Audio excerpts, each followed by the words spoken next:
చాలామంది అంటుంటారు sun screen మేము వాడట్లేదు ఎందుకంటే మాకు వైటమిన్ డి డెఫిషియన్సీ ఉంది కాబట్టి అని. సో వైటమిన్ డి తయారవ్వడానికి యూవీబీ రేస్ అనేది అవసరం. సన్ స్క్రీన్ అనేది యూవీబీ రేస్ని బ్లాక్ చేస్తుంది. దీన్ని మనం ఇన్డెప్త్గా తెలుసుకోవాలి. SPF 30 అనేది యూవీబీ రేస్ని 97% బ్లాక్ చేస్తుంది అండ్ SPF 50 అనేది 98% బ్లాక్ చేస్తుంది. అయినా కూడా 2-3% ఆఫ్ యూవీబీ రేస్ మన స్కిన్ సర్ఫేస్లోకి రీచ్ అవుతుంది. అంతేకాదు, మనం సన్ స్క్రీన్ వేసుకొని బయటికి వెళ్ళినప్పుడు ఇండైరెక్ట్గా మన చేతుల నుంచి కాళ్ళ నుంచి యూవీబీ ఎక్స్పోజర్ అనేది ఉంటుంది.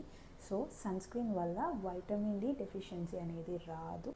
సో సన్ స్క్రీన్ని కాన్ఫిడెంట్గా యూజ్ చేసుకోవచ్చు. అండ్ వైటమిన్ డి డెఫిషియన్సీ ఉన్న వాళ్ళు సన్లైట్ కన్నా vitamin D supplements and nano shots తీసుకుంటే బెటర్. అండ్ మీకు ఏమైనా డౌట్స్ ఉంటే కమెంట్స్లో పోస్ట్ చేయండి.